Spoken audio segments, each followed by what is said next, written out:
आज के सवालात। आपका पहला सवाल है, अजान से पहले सुन्नत पढ़ना कैसा है? आपके ऑप्शन है, पहला वाजिब है, दूसरा मकरूह है, तीसरा पढ़ सकते हैं, चौथा नहीं पढ़ सकते। इसका जवाब है, अजान से पहले सुन्नत पढ़ सकते हैं। अगर कोई आदमी मस्जिद में जाए और उस मस्जिद की अजान ना हुई हो और वो उसी नमाज की सुन्नत पढ़ना चाहे तो पढ़ सकता है, लेकिन अफजल तरीका ये है कि अजान के बाद सुन्नत पढ़े। लेकिन अगर कोई अजान से पहले ही सुन्नत पढ़ ले तो दुरुस्त है, कोई हर्ज वाली बात नहीं, वो कबूल हो जाएगी। लेकिन अफजल ये है कि अजान होने के बाद ही पढ़ लें। आपका दूसरा सवाल है, आंख बंद करके नमाज पढ़ना कैसा है? आपके ऑप्शन है, पहला पढ़ सकते हैं, दूसरा हराम है, तीसरा सुन्नत है, चौथा मकरूह है। तो इसका जवाब है, बिना किसी वजह के आंख बंद करके नमाज पढ़ना मकरूह है। लेकिन अगर किसी आदमी को ये लगता है कि अगर मैं आंख बंद करके नमाज पढ़ूंगा तो मेरा दिल नमाज में और ज़्यादा लगेगा और ज़्यादा सुकून और इत्मीनान के साथ मैं नमाज पढ़ सकूंगा, तो ऐसी हालत में आंख बंद करके नमाज पढ़ सकते हैं। नमाज मकरूह नहीं होगी, लेकिन बिना वजह नमाज की हालत में आंख बंद करना मकरूह है। उम्मीद करता हूँ आप समझ गए होंगे। आपका तीसरा सवाल है, हाफ आस्तीन की टी शर्ट में नमाज पढ़ना कैसा है? आपके ऑप्शन है, पहला हलाल है, दूसरा मकरूह है, तीसरा वाजिब है, चौथा पढ़ सकते हैं।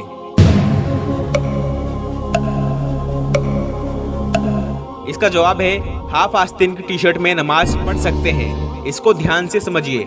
अगर किसी आदमी ने हाफ आस्तीन की टी शर्ट पहन रखी है जिसकी आस्तीन कोहनी से ऊपर और कंधों के नीचे तक है, तो ऐसे आदमी की नमाज हो जाएगी। लेकिन अगर किसी आदमी ने ऐसी टी शर्ट पहनी हुई है जिसकी आस्तीन कंधों से भी ऊपर है, यानी बनियान की तरह है, तो उस हालत में नमाज पढ़ना मकरूह है। अब अगर कोई आदमी ऐसा है जिसने पूरी आस्तीन का शर्ट पहना हुआ है लेकिन फिर भी वो अपनी आस्तीन फोल्ड करके मोड़ के नमाज पढ़े, तो ऐसे शख्स की नमाज भी मकरूह होगी, क्योंकि हदीस में है कि आप सल्लल्लाहु अलैहि वसल्लम ने नमाज में कपड़े को मोड़ने से मना फरमाया है।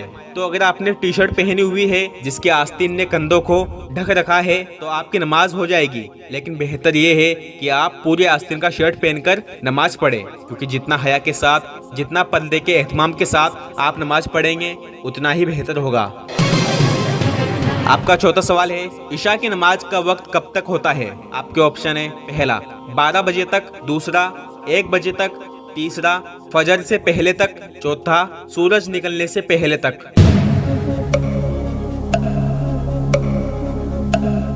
जवाब है, इशा की नमाज फजर के वक्त से पहले तक पढ़ सकते हैं। जब तक फजर की नमाज का वक्त नहीं होता तब तक आप इशा की नमाज पढ़ सकते हैं। अगर किसी आदमी ने इशा की नमाज नहीं पढ़ी और फजर की नमाज का वक्त हो गया तो फिर उसको फजर की नमाज के बाद इशा की नमाज कज़ा करनी पड़ेगी। बाज़ लोग कहते हैं कि इशा की नमाज का वक्त रात के 12 बजे तक ही होता है, तो ऐसा नहीं है मेरे भाइयों।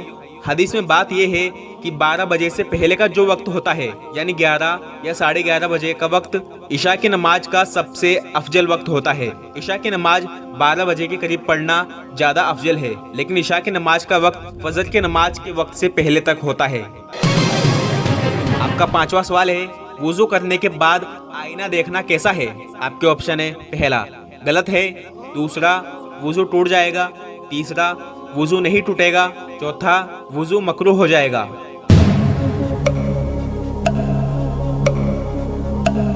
इसका जवाब है, वुजू करने के बाद अगर कोई शख्स आईने में अपनी शक्ल देख ले तो वुजू नहीं टूटेगा।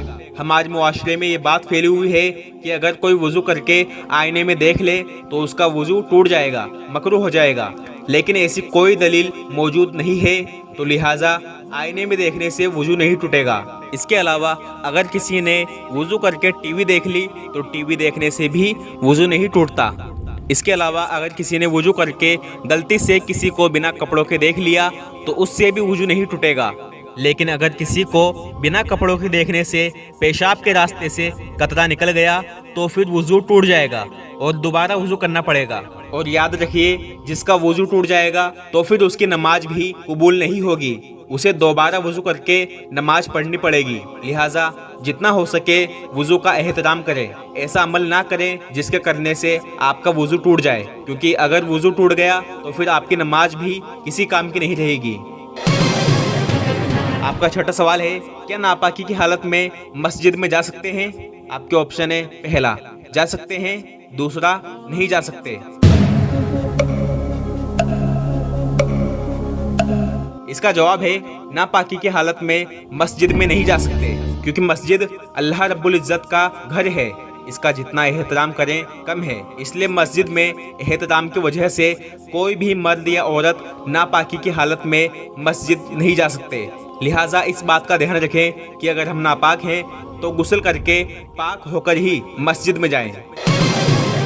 आपका सातवां सवाल है, नमाज की हालत में किसी का फोन आ जाए तो क्या करें? आपके ऑप्शन है, पहला फोन उठा लें, दूसरा फोन बंद कर दें, तीसरा फोन बजने दें, चौथा फोन निकालकर फेंक दें।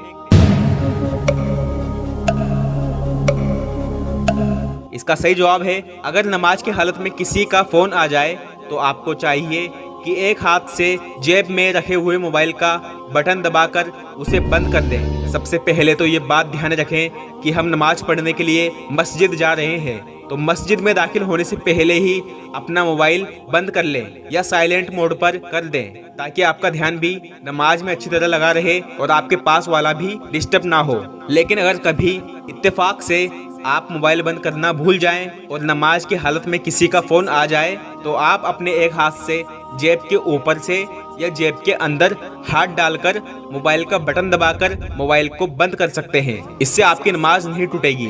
अब मैं आपको एक नया सवाल देता हूं, जिसका जवाब आपको देना है कमेंट बॉक्स में।